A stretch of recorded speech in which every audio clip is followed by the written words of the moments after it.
میں یہاں رک کر کے تھوڑی سی وضاحت کر دوں کہ میں نے کتاب کو سامنے رکھ کر سنانا، پڑھ کر سنانا زیادہ مفید سمجھا، اس لیے کہ جو بات دلیل سے کہی جاتی ہے وہ پختہ اور مضبوط ہوتی ہے، لیکن ہمارے جو حالات ہیں، ہم اردو زبان کو آج سمجھنے سے قاصر ہیں۔ اب لفظ قاصر کی بھی ہمیں تشریح کرنی پڑے گی، یعنی اردو زبان کو ہم مکمل طور پر صحیح انداز میں سمجھ نہیں پاتے ہیں۔ میں نے یہاں تک جو باتیں پڑھی ہیں، بہت سے حضرات کو میرا دل یہ کہہ رہا ہے کہ وہ بات سمجھنے میں دشواری ہو رہی ہوگی، لیکن میں نے کتاب کو بنیاد اس لیے بنایا کہ ایک موقع سے ہمارے استاد محترم حضرت مولانا خالد سیف اللہ رحمانی دامت برکاتہم، اللہ تعالیٰ ان کی عمر میں اور زندگی میں برکت عطا فرمائے اور ان کا سایہ ہم ہندوستان کے مسلمانوں پر تا دیر قائم رکھے، آمین بول دیجئے۔ جو لوگ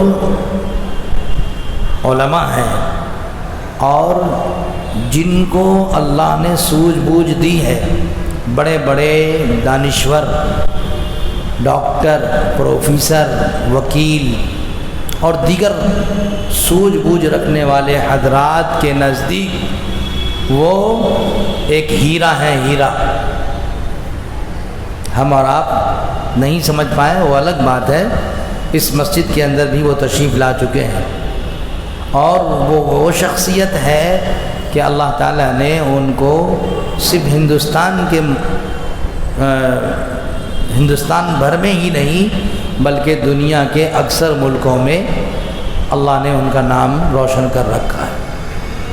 ایک مرتبہ عالیہ یونیورسٹی میں ایک پروگرام تھا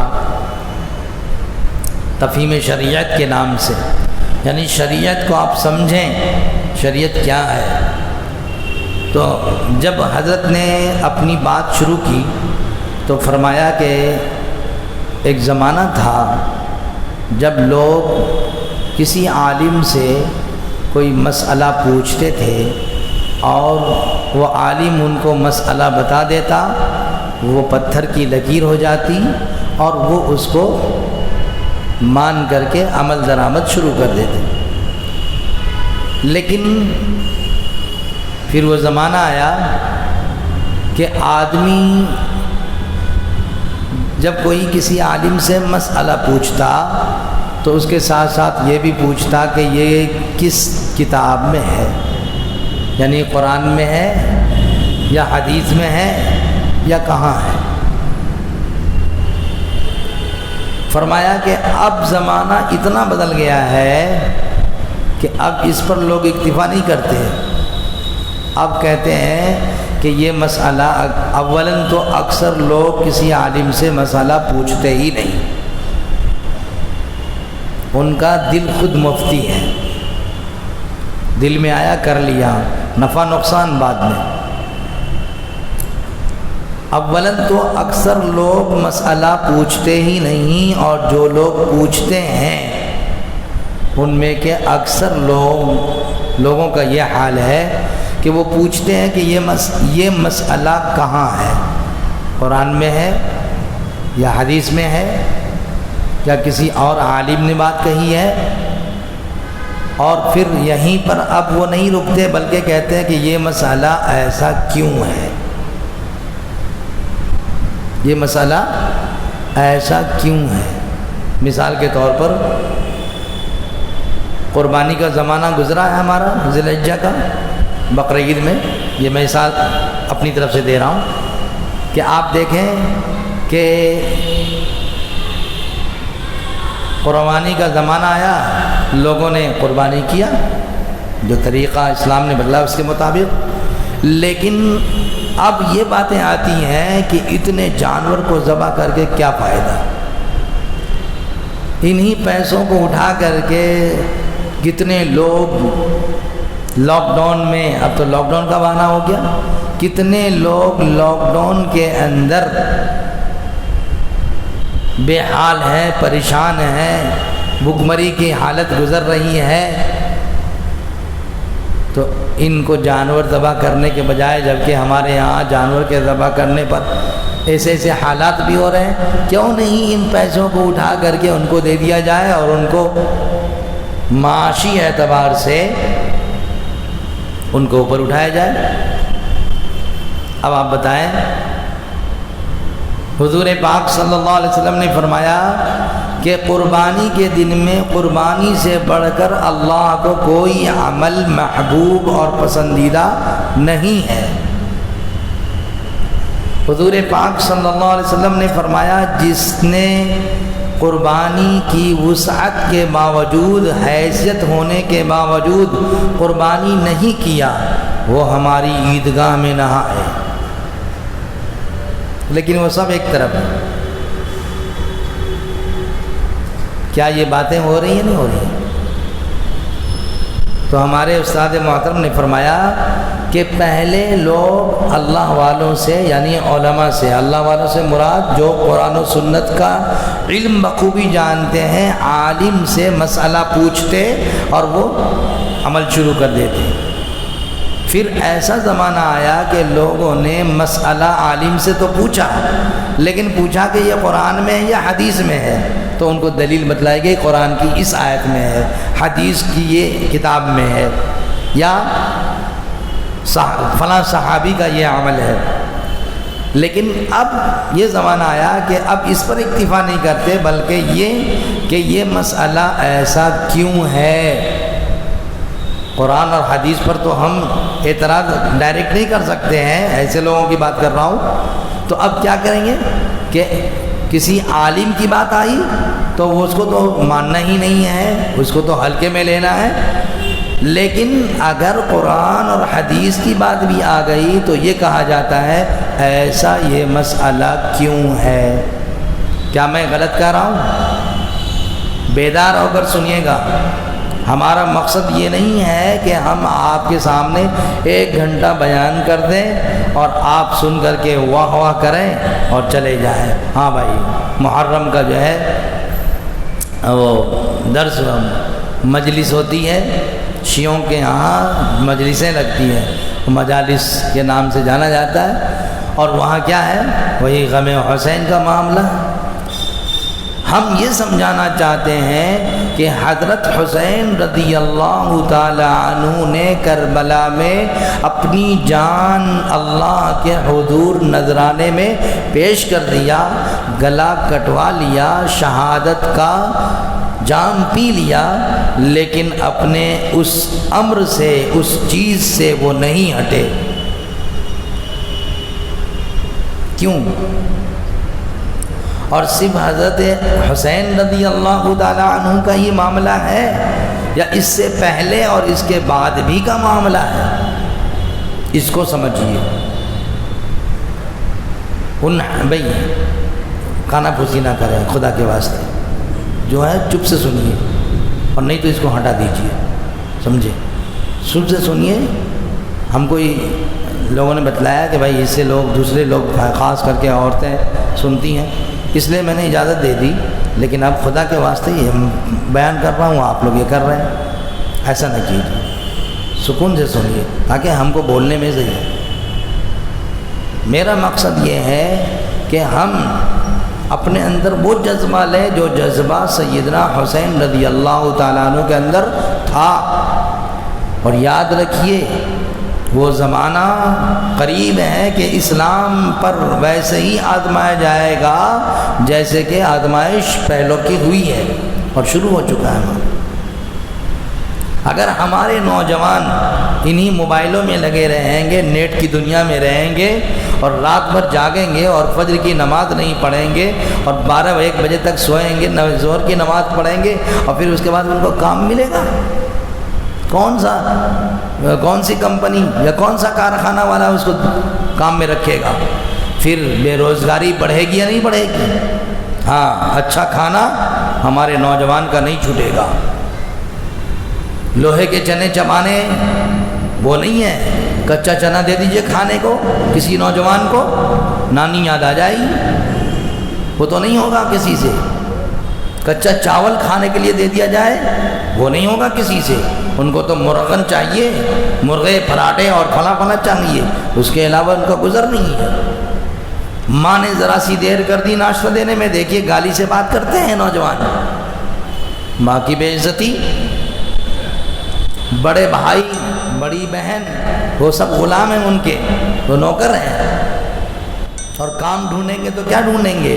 ایسا کام جس میں ان کی جو ہے چودھراہٹ قائم رہے۔ میں تو نام ہی بھول جاتا ہوں بار بار، وہ جو کال سینٹر میں جا کر کے کریں گے، اور جناب وہاں سے لائیں گے، رات بھر جاگیں گے، اور پھر اس کے بعد سوئیں گے۔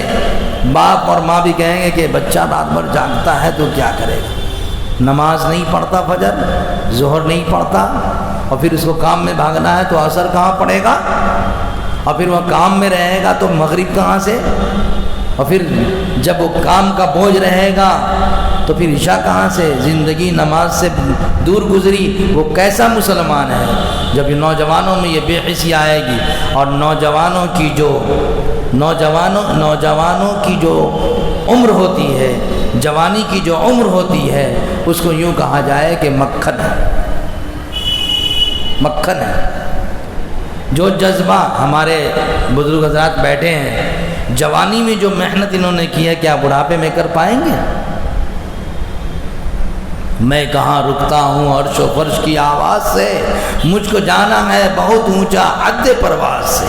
یہ جوانوں کی یہ بات ہوتی ہے، وہ جو چاہے کرنے کو کر لیتا ہے، لیکن جب عمر ڈھل جاتی ہے، کرنے کو کہیں گے کرے گا؟ تب تو بیماریاں گھیر لیں گی، تب تو طرح طرح کے حالات آئیں گے۔ شادی سے پہلے جو جوان کی حالت ہوتی ہے، اور شادی کے بعد دیکھیے۔ تو جو مکھن والی زندگی ہے، کال سینٹر کے نام پر، فلاں کے نام پر آج ہمارے نوجوانوں کی اس عمر کو چھین لیا گیا، اور جب ان کی یہ عمر ختم ہو جاتی ہے، پھر دیکھیے نہ دھوبی کا کتا نہ گھر کا رہا نہ گھاٹ کا رہا۔ زندگی جو مکھن والی تھی، جس کے بارے میں کہا گیا کہ نوجوان کی ایک رکعت بوڑھوں کی 1000 رکعت سے افضل ہے۔ کیوں کہا گیا؟ اس لیے کہا گیا بوڑھا آدمی کیا کرے گا، اب تو اس کو نماز ہی پڑھنا ہے، اب تو اس کو اللہ ہی کرنا ہے، اگر نہیں کرے گا تو اور کوئی جگہ بھی نہیں ہے۔ لیکن جوان کے ساتھ طرح طرح کے حالات ہیں، ان کے ساتھ سارے معاملات ہیں، تمام چیزوں کو وہ دبا کر کے، اور پھر وہ آگے بڑھتا ہے۔ وہاں خواہشات بھی ہے، وہاں نفسانی غلبے بھی ہیں، وہاں ساری ذمہ داریاں بھی ہیں، ان تمام چیزوں کو سب کو کر کے اور چلتا ہے، تو بتائیے اس کی ایک رکعت بوڑھوں کی 1000 رکعت سے افضل نہیں ہوگی؟ ہماری نوجوان نسل کو وہی تباہی میں لگا دیا گیا، عقیدہ بگڑا ہوا، معاملات بگڑے ہوئے، عبادت کا حال برا، اخلاقیات کہاں آئیں گے؟ وہ میں نے کہا نا کہ جب لڑکا کال سینٹر میں کام کرنے والا، جب وہ رات بھر کام کیا ہے تو وہ 4 بجے تک سوئے گا نہیں سوئے گا، پھر اٹھے گا، پھر اس کے بعد کیا کرے گا؟ اگر کھانا اس کو نہیں دیا گیا، اگر اس کی ضرورت پوری نہیں کی، اس کا کپڑا صحیح سے استری کر کے ماں نے نہیں رکھا ہوگا، بہن نے نہیں رکھا ہوگا، چھوٹے بھائی نے اس کا خیال نہیں رکھا ہوگا، تو دیکھیے زبان پر گالی ہوگی یا کچھ اور ہوگا۔ میں آپ سے پوچھتا ہوں، ہماری نوجوان نسل سمجھنے کو تیار نہیں ہے۔ اسی درد کو لے کر بیٹھا ہوں، یہ نہیں کہ آپ کو ہم غم حسین میں مبتلا کریں، سیدنا حسین رضی اللہ تعالیٰ عنہ کی شہادت کربلا کا واقعہ بیان کریں، اور آپ، یہ نہیں ہے۔ نوحہ اور ماتم تو ہمارے اسلام میں ہے ہی نہیں، نوحہ اور ماتم ہمارے اسلام میں ہے ہی نہیں، اور اس لیے ہمارے علماء نے کہا ماتم وہ کریں جو منکر ہیں حیات شہداء کے، ماتم وہ کریں جو منکر ہیں حیات شہداء کے، ہم زندہ جاوید کا ماتم نہیں کرتے۔ قرآن میں شہیدوں کو کہا گیا کہ وہ زندہ ہیں، اللہ کے ہاں رزق پاتے ہیں، پھر ماتم کس بات کی؟ اس لیے اپنے عقیدے کو درست کیجیے۔ میرا یہاں پر بیٹھنا یہ 10 دن اس لیے ہے کہ بھائی نجات ظاہر پرستی پر اگر تجھ میں کچھ عقل و دانش ہے، نجات ظاہر پرستی پر، ظاہر کو دیکھ کر کے اس سے اپنے آپ کو چوندیاں مت ڈالو، اپنے آپ اس میں مت ملوث ہو جاؤ۔ نجات ظاہر پرستی پر اگر کچھ عقل و دانش ہے، دانش کے معنی سمجھ بوجھ، کہ ہر چمکتی ہوئی چیز سونا نہیں ہوتی۔ ہم نے جس چیز کو دیکھا، جس مقرر کا بیان سنا، کیا بیان کیا۔ آج ہمارے مسلم معاشرے میں میلاد کے نام پر، جلسے کے نام پر، جلوس کے نام پر لاکھوں روپے تباہ ہوتے یا نہیں ہوتے؟ کیا نتیجہ نکلتا ہے؟ نوجوانوں کا حال یہ ہوتا ہے کہ جناب ہاں فلاں نے کرایا، ہم اس سے بڑا مولوی لائیں گے، وہ کر کے جائے گا۔ پھر کیا ہوتا ہے؟ محبت ہوتی ہے، اس محلے کا نوجوان اس محلے کے نوجوان سے لڑتا ہے، وہ کہتا ہے تم دیوبندی ہو، تو وہ کہتا ہے بریلی ہو، یہی ہوتا ہے۔ اس لیے ان تمام چیزوں کو ایک طرف رکھیے۔ حضرت حسین رضی اللہ تعالیٰ عنہ نے اپنی شہادت، جام شہادت پی لیا، اپنے جان اللہ کے حوالے کر دیا، لیکن جو لوگ جن کو وہ باطل سمجھ رہے تھے، جن کو وہ غلط سمجھ رہے تھے، اس کے آگے وہ نہیں سر جھکائے، نہیں وہ جھکے۔ اور شریعت حضرت حسین رضی اللہ تعالیٰ عنہ کی ہے۔ میں پوچھتا ہوں آپ سے، شریعت کس کی ہے؟ کچھ بولیے آپ لوگ بھی، شریعت کس کی ہے؟ ہم کس کی شریعت اور کس کی سنت پر چل رہے ہیں؟ بولیے۔ نبی کی شریعت، نبی کی سنت پر ہم چل رہے ہیں نا۔ بھائی اللہ کو ہم اپنا خالق، مالک، رازق سب مانتے ہیں نا۔ مسجود یعنی سجدہ اللہ کے لیے، معبود اللہ کو سمجھتے ہیں، اللہ کے علاوہ کسی اور کو اپنا معبود نہیں سمجھتے، بڑا ہم اللہ کو سمجھتے ہیں۔ جس آدمی کو، جس شخص کو آدمی بڑا سمجھتا ہے وہ جھک جاتا ہے۔ اسی لیے ہم نہ پیڑ کو بڑا سمجھتے ہیں، نہ پتھر کو بڑا سمجھتے ہیں، نہ بت کو بڑا سمجھتے ہیں، نہ سورج کو بڑا سمجھتے ہیں، نہ چاند کو بڑا سمجھتے ہیں، نہ دن رات کو بڑا سمجھتے ہیں، نہ کسی وزیر کو بڑا سمجھتے ہیں، نہ صدر کو بڑا سمجھتے ہیں، نہ کسی حاکم کو بڑا سمجھتے ہیں، ہم اللہ کو بڑا سمجھتے ہیں۔ بات سمجھ میں آ رہی ہے؟ تو اللہ کو بڑا سمجھنا کیسے ہوگا؟ یہی بات جب سمجھ گئے حضرت بلال حبشی رضی اللہ عنہ، تو انہوں نے مار کھانا پسند کر لیا، مار کھاتے رہے، لیکن کیا ایمان سے پھر گئے؟ ہمارے ملک کے اندر ایسے حالات آ رہے ہیں یا نہیں آ رہے ہیں؟ ہمارا ایمان کب مضبوط ہوگا؟ ہم محرم کا مہینہ آئے گا، بڑے بڑے جھنڈے لگا لیں گے اور جناب وہی سب کرتے رہیں گے، تو ہمارا ایمان کب صحیح ہوگا؟ میں آپ سے پوچھتا ہوں۔ اس لیے اس بات کو سمجھیں، ہماری توحید مضبوط ہو، ہماری رسالت مضبوط ہو، ہماری آخرت پر یقین ہم کو مضبوط ہو، کریں گے انشاءاللہ مضبوط۔ ہاں، اور خاص کر کے ہم اپنے نوجوانوں سے کہتے ہیں، جس قوم کا نوجوان بیدار ہے وہ قوم بیدار ہے۔ نوجوان کی مثال ایسی ہے جیسے کہ ریڑھ کی ہڈی۔ ریڑھ کی ہڈی اگر ایک ذرا سا ادھر سے ادھر ہو جائے تو کیا ہوگا؟ آدمی کھڑا ہو پائے گا؟ بڑے بزرگ بیٹھ کر مشورہ دے سکتے ہیں، لیکن میدان کارزار میں بڑے بزرگ جا کر لڑ نہیں سکتے۔ اس وقت ہر وقت تیر و تفنگ سے ہی لڑائی نہیں ہوتی، جنگ ہوتی نہیں۔ دنیا کے اندر وَتِلْكَ الْأَيَّامُ نُدَاوِلُهَا بَيْنَ النَّاسِ، اللہ فرماتے ہیں کہ ہم زمانے کو لوگوں کے درمیان پلٹتے رہتے ہیں۔ آج قلم کا زمانہ ہے، آج ذہنوں کو صحیح استعمال کرنے کا زمانہ ہے۔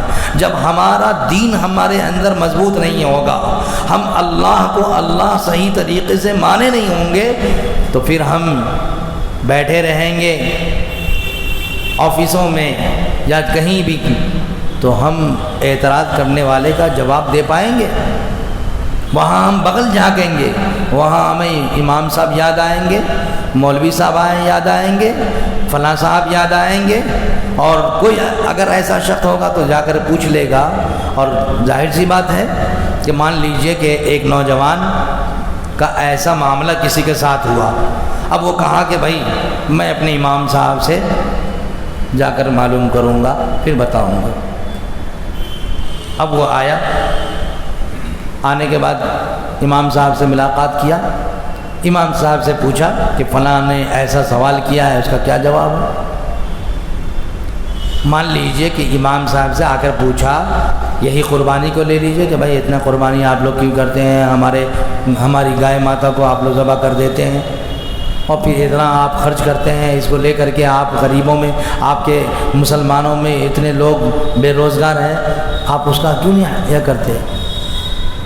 اب اگر ان سے کہا جائے کہ بابو حدیث میں یہ ہے، قرآن میں یہ ہے، اس شخص نے کبھی زندگی میں ایک وقت کی نماز نہیں پڑھی، یا جمعہ کا نمازی ہے، یا عید کی نماز پڑھنے والا ہے، اور اب تو ایسا حال ہو رہا ہے کہ عید کی نماز بھی لوگ نہیں پڑھتے ہیں۔ جی میں بے دلیل بات نہیں کر رہا ہوں۔ ایسا شخص اگر اس کو کہا جائے کہ بابو قرآن میں ہے، اب وہ جا کر کہے گا کہ ہمارے قرآن میں ہے۔ ارے تمہارے قرآن میں تو دیکھو کہا جاتا ہے جہاں کافر ملے قتل کر دو، ایسا قرآن کیا ہے؟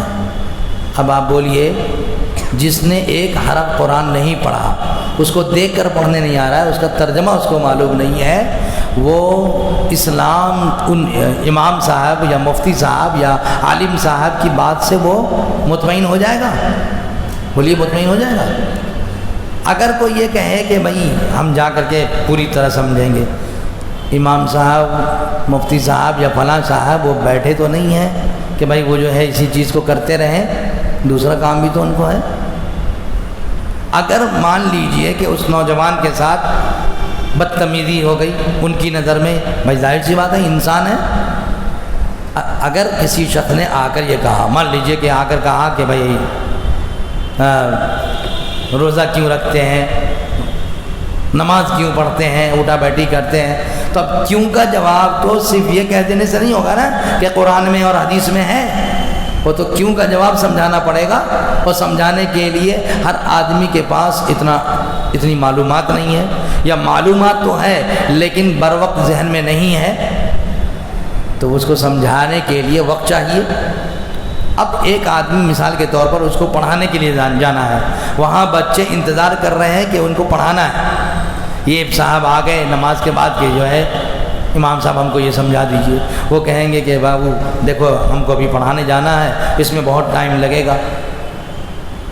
آج ہمارے نوجوانوں کی تعداد ایسی ہوتی چلی جا رہی ہے، وہ نوجوان اپنے امام صاحب سے متنفر ہو کر جاتا ہے کہ دیکھو امام صاحب سے پوچھا تو انہوں نے بتایا نہیں، زیادہ یہ ہوا تو امام صاحب نے کہا تم لوگ اور کوئی کام نہیں ملتا، تم لوگ قرآن پڑھتے نہیں ہو، تم لوگ حدیث پڑھتے نہیں ہو، تم لوگ خالی کام کام کام کام، نماز نہیں پڑھو گے۔ بول سکتے نہیں، میں بول سکتا امام صاحب، ارے بول سکتے نہیں۔ اب وہ نوجوان امام صاحب سے محبت کے ساتھ جائے گا یا نفرت کے ساتھ جائے گا؟ آج ہمارے نوجوانوں کی یہی حالت ہے، میں اپنے اوپر بیتے ہوئے حالات بتا رہا ہوں۔ بہت سے نوجوان اس لیے نہیں آتے ہیں کہ امام صاحب ڈانٹ دیں گے، فلاں صاحب ڈانٹ دیں گے، وہ بتائیں گے نہیں۔ بھائی بتائیں گے کیوں نہیں، لیکن آپ بھی تو کچھ آپ چلیے کچھ ہم چلیں، یا آپ خالی الذہن ہیں اور آپ لے کر آ گئے وکالت کی بات سمجھنے کو، ڈاکٹری کی بات سمجھنے کو، انجینئرنگ کی بات سمجھنے کو۔ بھائی کیوں کا جواب تو سمجھانا پڑے گا نا۔ آپ یہ کہتے کہ بھائی ہمارے حدیث ہمارے قرآن میں لکھا ہوا ہے، ہم قرآن میں جو ہوگا مانیں گے، ہمارے رسول اللہ صلی اللہ علیہ وسلم نے جو بات کہی ہے ہم اس کو مانیں گے۔ لیکن اس سے کیا کام چل جائے گا؟ آج کی پڑھی لکھی دنیا میں میری بات سمجھ رہے ہیں آپ؟ نتیجہ کیا نکلتا ہے کہ اپنے پیشوا سے، اپنے رہنما سے نوجوان کٹ جاتا ہے، اور ہم تو ڈوبے ہیں صنم، تم کو بھی لے کر ڈوبیں گے۔ وہ شخص جا کر کہتا ہے ارے میاں ہمارے امام صاحب اور مولانا صاحب ان سب کو خالی اپنا کھاؤ پکاؤ کرنا ہے، ان لوگوں کو بھی خالی دھوکے میں رکھے ہوئے۔ کیا ایسا ہے کہ نہیں؟ نتیجہ کیا نکلتا ہے کہ ہمارا دشمن اور مضبوط ہو جاتا ہے۔ پڑھنے لکھنے والوں کی تعداد کتنی ہے ہماری؟ اب جو حالات بے دینی کے آ رہے ہیں کہ ہم نے اپنی لڑکیوں کو علوم دینیہ کم اور علوم عصریہ یعنی سائنس، ٹیکنالوجی، جغرافی، میتھ، انگلش، یہ سب ہم نے پڑھایا۔ ہماری بچیاں پڑھ کر کے وہ آگے بڑھیں اور انہوں نے ایم اے کیا، بی اے کیا، بی ایس سی کیا اور آگے اور پڑھیں۔ یہ سب انہوں نے ڈگریاں حاصل کیں۔ جب تلاش کیا گیا تو جناب اتنی پڑھی ہوئی لڑکیوں کے رشتے تو مسلمان لڑکوں میں ہے ہی نہیں۔ اتنا ہم نے پڑھا لیا اپنے بچی کو تو اب اس قسم کا تو ہے نہیں۔ اب وہ داڑھی والے سے تو اس کو تو دل میں نفرت بیٹھا دی گئی ہے، ٹوپی والے کے بارے میں نفرت بیٹھا دی گئی ہے، تو وہ رغبت کرے گی جس کے ساتھ اس کا اٹھنا بیٹھنا چلنا پھرنا، اور اس نے مصیبت کی گھڑی میں عورت کا عقل، مصیبت کی گھڑی میں کوئی پلان تیار کرنا تھا، فلاں بھائی نے فلاں جو ہے کیا بولتے ہیں اس کو، کوئی بھی سمجھیں دیا۔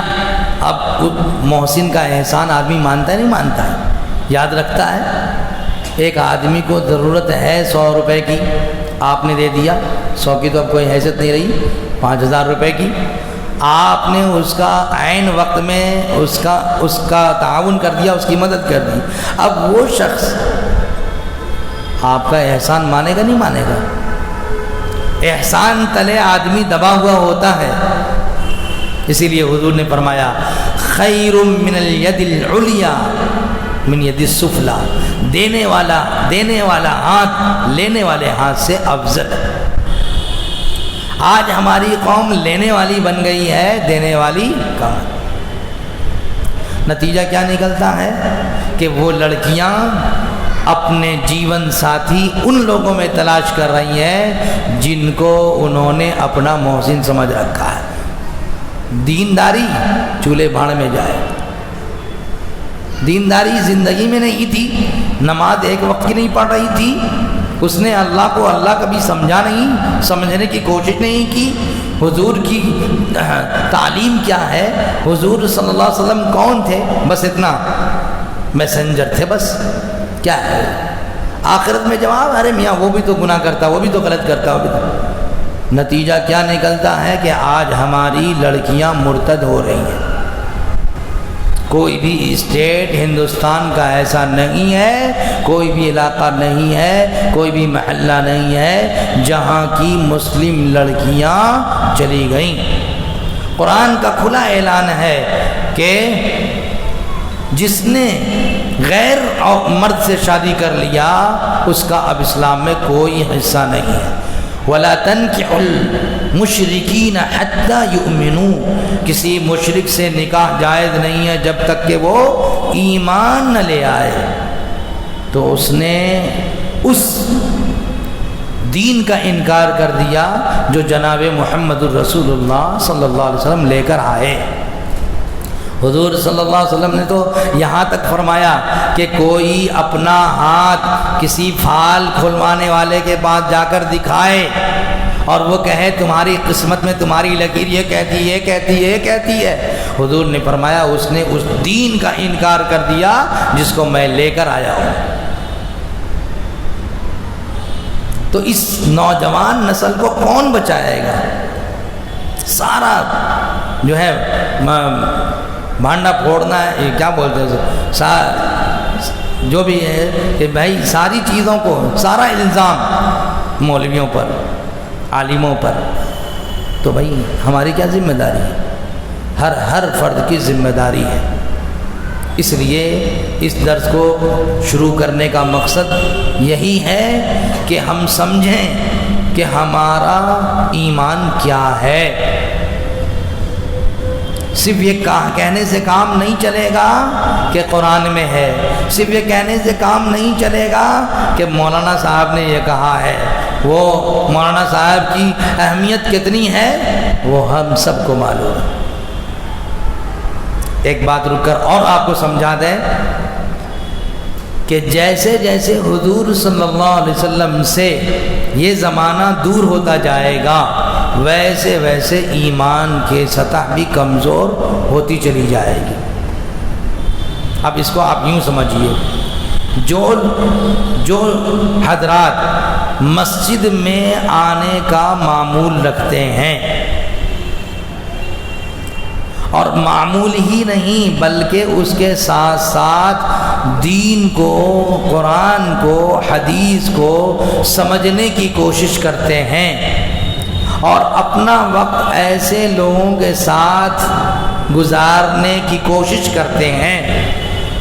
ایک وہ شخص کو لے لیجئے، ایک وہ شخص ہے جو نماز کا ٹائم ہوا، نماز پڑھا اور چلا گیا، اسے کوئی مطلب نہیں ہے کہ کیا عمل چل رہا ہے اور کیا ہے. وہ بس جو بچپن میں پڑھا تھا بس وہی گرہ میں باندھ لیا، بس جائے، چاہے جو جیسا کرتا رہے وہ ایسا ویسا ہے، اور ہم کو تو بس اپنا نماز پڑھنا ہے 5 وقت. اس کے ایمان کی سطح. اور ایک وہ شخص جو جمعہ آئے اور جیسے امام صاحب نے سلام پھیرا، وہ جیسے جو ہے میلہ سے لوگ نکلتے ہیں ایسے ہی نکلے، ان کے ایمان کی سطح. اور ایک وہ لوگ جو جمعہ میں بھی نہیں آتے. کیوں؟ جہاں کام کر رہے ہیں نوکری سے نکال دے گا، تو نوکری زیادہ محبوب ہے، جمعہ یعنی اللہ کے حضور میں ہفتے میں بھی آ کر حاضری دینا محبوب نہیں ہے. ان کے ایمان کی سطح. اور ایک وہ شخص جن کی زندگی میں ایک وقت کی یعنی عید کی نماز بھی نہیں ہے، صرف نام کے مسلمان ہیں، گوشت کھانے کو اور جناب عید کے زمانے میں نیا نیا کپڑا پہننے کو. آپ سے ہم پوچھتے ہیں ان سب کے ایمان کی سطح میں فرق ہوگا یا نہیں ہوگا؟ ہوگا. جنہوں نے رسول اللہ صلی اللہ علیہ وسلم کی صحبت اختیار کی، ان کے ساتھ اٹھے بیٹھے، آپ کے نقل و حرکت کو دیکھا اور پھر اس میں ڈھلے، ان کے ایمان کی سطح. اور جن لوگوں نے ان لوگوں کو دیکھا جنہوں نے حضور صلی اللہ علیہ وسلم کی صحبت اختیار کی، ان کے ایمان کی سطح. ظاہر سی بات ہے نبی جیسا کوئی دوسرا نہیں ہو سکتا. اس لیے کوئی نبی، جتنے انبیاء ہیں سب کے سردار جناب محمد الرسول اللہ صلی اللہ علیہ وسلم. اور نبیوں میں جتنے صحابہ ہیں تمام صحابہ سے افضل انبیاء ہیں. اور صحابہ جنہوں نے حضور کی صحبت اختیار کی، یہ جو لوگ ان کے بعد آئے یعنی جنہوں نے حضور کو نہیں دیکھا لیکن صحابہ کو دیکھا، تو بولیے صحابہ ان سے افضل ہوں گے نہیں ہوں گے؟ صحابہ افضل. جنہوں نے صحابہ کو دیکھا اور ان کے بعد جو لوگ آئے جنہوں نے صحابہ کو نہیں دیکھا، وہ اس سے افضل ہوں گے نہیں ہوں گے؟ اب آپ دیکھیے حدیث میں حضور نے فرمایا سب سے بہترین زمانہ میرا زمانہ ہے. حضور نے فرمایا سب سے بہترین زمانہ میرا زمانہ ہے، اس کے بعد کا زمانہ، پھر اس کے بعد کا زمانہ. 3 زمانوں کی آپ نے گارنٹی دی ہے. اس کے بعد فرمایا پھر جھوٹ عام ہو جائے گا. اسی لیے ہم ان علماء اللہ والوں کو وہ مقام دیتے ہیں جو ان کے بعد کے لوگوں کو نہیں دیتے. کیوں؟ اس لیے کہ یہ وہ حضرات ہیں جن کی زندگی نمونہ ہے۔ بات سمجھ میں آ رہی ہے؟ اب آپ دیکھیے، ایمان کی سطح تو کمزور ہوئی، لیکن ایسا تو نہیں ہے کہ بالکل ایمان سے ہی خالی ہو گئے، نہیں، قیامت تک کے لیے دین ہے۔ لہذا حضور پاک صلی اللہ علیہ وسلم نے فرمایا میری امت میں ایک جماعت ایسی ہر زمانے میں رہے گی جو کسی بھی ملامت کرنے والوں کے ملامت کی پرواہ نہیں کرے گی اور وہ حق بات کہے گی، وہ کسی بھی دکھ اور تکلیف کو دیکھ کر کے اپنی باتوں کو کہنے سے نہیں پھرے گی۔ یہ حدیث میں ہے، اور قرآن میں وَلَا يَخَافُونَ لَوْمَةَ لَائِمٍ، کسی ملامت کرنے والے کی ملامت کی پرواہ نہیں کرے گی۔ انہی کو کہتے ہیں ہم علماء ربانیین، علماء حقہ، قیامت تک کے لیے حضور نے فرما دیا۔ لہذا اب ہمیں چاہیے کہ ہم ایسے علماء کو اپنا رہنما بنائیں، ایسے علماء کو ہم اپنا رہنما بنائیں، اور اس کو وہ جو بات کہیں اس کو ہم، شرط یہ ہے کہ وہ قرآن و سنت کی روشنی میں کہیں۔ ان حضرات کا مقام و مرتبہ بالکل اپنی جگہ ہے، ان کے مقام و مرتبہ تک آنے والے بعد کے لوگ نہیں پہنچ سکتے، لیکن جو قرآن و سنت کا علم رکھتے ہیں ان کا مقام و مرتبہ ان لوگوں سے جو نہیں رکھتے ہیں بڑھا ہوا رہے گا، نہیں رہے گا۔ اسی لیے قرآن میں کہا گیا فَبِهُدَاهُ مُقْتَدِي، جو ہدایت پر ہیں ان کی پیروی کرو، جو ہدایت پر ہیں ان کی پیروی کرو۔ اب یہ میں نے کتاب منتخب کی ہے جو حضرت شاہ اسماعیل شہید رحمۃ اللہ علیہ کی ترتیب ہے، اور اس کا نام ہے صراط مستقیم۔ ہم دعا کرتے ہیں نا سورہ فاتحہ پڑھ کر کے ہر نماز میں اہدنا الصراط المستقیم، اے اللہ ہم کو سیدھی راہ دکھا۔ یہ دعا ہر آدمی کو کرنا ہے، یہاں تک کہ نبی بھی کرتے رہے، نبی بھی جب نماز پڑھتے تو پڑھتے تھے صراط مستقیم، سیدھا راستہ۔ یہ ہم کو جب تک آنکھ بند نہ ہو مانگتے رہنا ہے۔ لہذا ہم نے اس کتاب کا اس درس میں انتخاب کیا تاکہ اللہ ہم کو سیدھی راہ دکھا دے۔ سیدھی راہ قرآن و سنت کی راہ ہے، سیدھی راہ قرآن اور سنت کی راہ ہے۔ اس کتاب کے اندر جو ابھی میں نے پڑھی ہے اسی بات کو بتلایا گیا ہے کہ قرآن وہ کتاب ہے جو مکمل ضابطۂ حیات ہے، ضابطہ قانون، اور حیات معنی زندگی، زندگی کا مکمل قانون قرآن میں ہے۔ اس لیے ہم تمام مسلمانوں کو یہ اپنا عقیدہ درست کرنا ہوگا کہ قرآن سب سے افضل کتاب ہے۔ ہمارے پاس جو قرآن موجود ہے وہ ہے جس قرآن کے اندر نہ ایک حرف کم ہے نہ ایک حرف زیادہ ہے۔ بات سمجھ میں آ رہی بھائی؟ یہ عقیدہ ہم کو رکھنا ہے کہ اس قرآن کے اندر نہ ایک حرف کم ہے نہ ایک حرف زیادہ ہے۔ جیسا جناب محمد الرسول اللہ صلی اللہ علیہ وسلم پر اترا تھا ویسے ہی محفوظ ہے اور قیامت تک محفوظ رہے گا۔ قرآن کا زندہ معجزہ اگر دیکھنا ہو تو ایک بات صرف یاد رکھیں کہ دنیا میں کوئی کتاب ایسی نہیں ہے جس کتاب کا مکمل کوئی حافظ ہو۔ ہم جس ملک میں رہتے ہیں اس ملک میں بہت سارے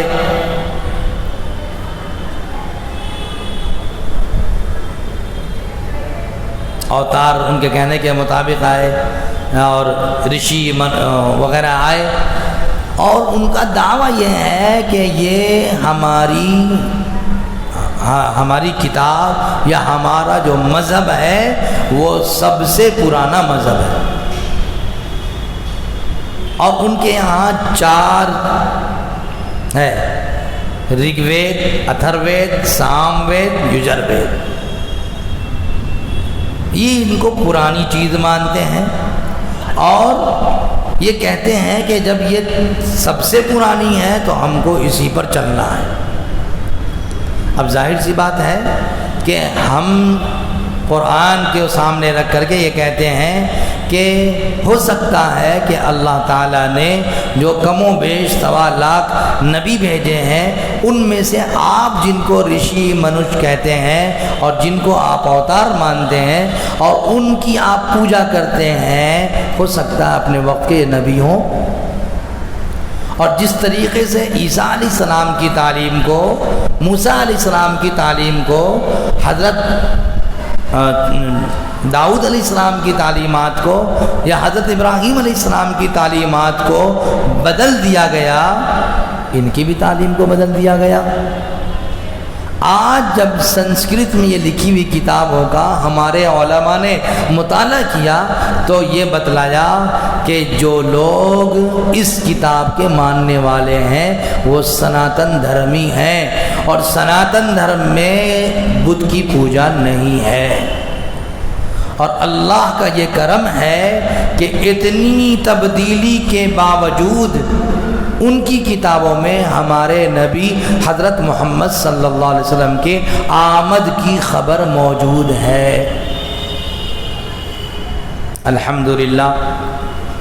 تو اب یہ جو جتنے انبیاء آئے ہیں ان تمام پر ہمارا ایمان اور عقیدہ ہے، لیکن اس کے ساتھ ساتھ ہم کس کتاب کو مانیں گے؟ قرآن مقدس کو مانیں گے۔ کیوں؟ یہ اللہ کا آخری پیغام، اللہ کی آخری کتاب ہے، اور قیامت تک کے لیے کتاب ہے، اور اس کتاب میں اب کوئی تبدیلی نہیں ہے۔ لا تبدیل لکلمات اللہ، اللہ کے کلمے میں کوئی تبدیلی نہیں ہے۔ یہ ہے قرآن کو ماننا، یہ ہے توحید کو ماننا۔ تو ہم سب سے پہلے یہ ذہن کر لیں صاف کہ ہمارے پاس جو قرآن موجود ہے اس قرآن میں نہ ایک حرف کی کمی ہے نہ ایک حرف کی زیادتی ہے۔ کمی بیشی سے یہ قرآن بالکل پاک صاف ہے۔ دنیا میں جتنے اچھے لوگ آئے، جتنے رشی منش آئے، تمام میں سب سے افضل، اعلیٰ، اشرف ہم کہیں گے تو یہ کہیں گے کہ بھائی اپنے دہی کو کون کھٹا کہتا ہے، اپنے میاں میں سب مٹھو بنتے ہیں۔ لیکن الحمدللہ آج گینز بک آف ورلڈ جو کتاب ہے اس کتاب کے لکھنے والے نے اور ترتیب دینے والے نے سب سے بڑا مقام، حالانکہ کون ہے؟ عیسائی مذہب کو ماننے والا ہے، لیکن سب سے بڑا مقام کسی انسان کو دیا ہے تو وہ جناب محمد الرسول اللہ صلی اللہ علیہ وسلم ہے۔ اس سے بڑھ کر اس مذہب کی حقانیت اور صداقت کیا ہوگی؟ تو ہمارے رسول کی رسالت پر ہمیں ایسا یقین ہو کہ کوئی ہم کو اگر اس سے ڈگمگانا چاہے تو ہم نہیں ڈگمگائیں۔ اور جس طریقے سے حضرت سیدنا بلال حبشی رضی اللہ تعالیٰ عنہ نے کہہ دیا کہ کلمہ لا الہ الا اللہ محمد الرسول اللہ، میں ایک اللہ کو اپنا معبود مسجود مانتا ہوں اور اللہ کو ہم نے دیکھا نہیں ہے، جناب محمد الرسول اللہ صلی اللہ علیہ وسلم یہ کہہ رہے ہیں، لہذا ان کو میں سب سے سچا مانتا ہوں اور مان کر ان کی باتوں کو دل و جان سے اس پر قربان ہوتا ہوں۔ ایسا ایمان رہے گا تب جا کر ہم ہیں ایمان والے۔ اور ایک بریانی پر ہم بٹ جائیں اور کسی کے لبھانے پر ہم لب جائیں اور نماز کو بھی چھوڑ دیں اور جناب دیگر چیزوں کو بھی چھوڑ دیں تو ہم ایمان والے کی فہرست میں نہیں ہیں، نہیں ہیں، نہیں ہیں، 100 بار نہیں ہے، دلیل کے ساتھ کہہ رہا ہوں۔ اور جناب جب ہم کو اس بات کی فکر ہی نہیں ہوگی کہ ہم جو کچھ کر رہے ہیں سب لکھا جا رہا ہے، اس کی فکر ہی نہیں رہے گی تو ہم چوری بھی کریں گے، ہم ڈاکہ بھی ڈالیں گے، ہم کسی کی جان بھی لے لیں گے، کچھ بھی کرنے کو تیار ہوں گے۔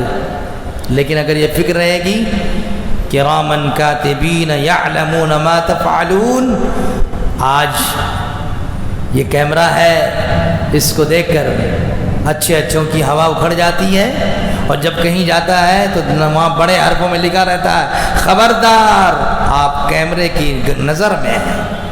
آدمی سمجھ جاتا ہے، سمجھتا کہ نہیں سمجھتا؟ اللہ تعالیٰ نے تو پہلے ہی بٹھا رکھا ہے، جاؤ تم کیا کرو۔ قرآن نے یہ کہہ دیا وَقَالُوا مَا لِهَذَا الْكِتَابِ لَا يُغَادِرُ صَغِيرَةً وَلَا كَبِيرَةً إِلَّا أَحْصَاهَا، اس کتاب کو کیا ہو گیا ہے کہ اس نے تو نہ چھوٹے گناہ کو چھوڑا نہ بڑے گناہ کو چھوڑا، سب کو لکھ لیا۔ جناب جب یہ آدمی کو فکر ہو جائے گی کہ نہیں آخرت میں سب سامنے آ جائے گا، بولیے گناہ کرے گا، چوری کرے گا، کسی کی جان لے گا، کسی کو گالی دے گا، یہی 3 بنیادی چیزیں ہیں۔ اس درس کا مقصد یہی ہے کہ ہم ان 3 بنیادی چیزوں میں آ جائیں تو انشاءاللہ ہمارا ایمان حضرت حسین رضی اللہ عنہ جیسا مقابلے میں تو نہیں ہو سکتا، کیونکہ تو صحابی تھے اور نواسۂ رسول تھے، اور ان کا مقام تو بہت اونچا، ان کے بعد آنے والے قطب ابدال بزرگان دین ان جیسا بھی نہیں ہو سکتا، اور ان کی بات تو اپنی جگہ ہے سر آنکھوں پر۔ اگر اس دنیا کے اندر جن کی زندگی اللہ کی نافرمانی کے بغیر گزر رہی ہے، ہم سے وہ اچھے ہیں یا نہیں ہیں؟ ان جیسا نہیں ہو سکتا، تو کیا ہم ہاتھ میں ہاتھ دھرے بیٹھے رہے کہ میاں چلو ہم جہنمی میں جانے والے صحیح؟ یہ نڈر اور بے خوف ہو کر اگر آپ اتنے نڈر ہیں تو ذرا سا اس دنیا کی آگ میں ہاتھ رکھ کر ذرا دکھا دیں، اس دنیا کی آگ میں ذرا سا اپنے آپ کو داخل کر کے دکھا دیں، تب سمجھیں گے آپ کو جہنم کی آگ بہت پیاری ہے۔ نوجوانوں، بزرگوں، بھائیوں اور سننے والی میری ماں اور بہنوں جو اس ویڈیو کے ذریعے سن رہی ہیں، میں آپ کو خدا کا خوف دلاتا ہوں، ڈر دلاتا ہوں۔ ہمیں بھی پیش ہونا ہے اللہ کے ہاں، ہم سب کو پیش ہونا۔ اللہ نے ایمان جیسی عظیم دولت ہم کو دی ہے، کیا ہم اس کو دنیا کی رنگ ریلیوں میں گنوا دیں؟ یہی ہمارا ہے۔ ایک شخص کو ایک آدمی ڈرائیور اپنی گاڑی چلانے کے لیے رکھا، ڈرائیور کو رکھا کہ بھائی یہ ہمارا ڈرائیور ہے۔ اب ہو سکتا ہے جان بوجھ کر یا انجانے میں مالک نے اپنے پیسے کا بیگ چھوڑ دیا کہ ہمارا ڈرائیور کیا کرتا ہے۔ اب اس کے ایمان کی جانچ ہے، پرکھ ہے، امتحان ہے۔ اگر اس نے اس مال کو ہڑپ لیا، اڑا لیا، کام پہ رکھے گا؟ بولیے کام پہ رکھے گا؟ ہمارے اللہ نے ہم کو ایمان دے کر بھیجا ہے، اور دنیا کی رنگ ریلیوں میں لگ کر کے ہم اس ایمان سے ہاتھ دھو بیٹھے، ہمیں جنت مل جائے گی؟ جنت اتنی سستی ہے؟ اگر جنت اتنی سستی ہوتی تو پھر سیدنا حسین رضی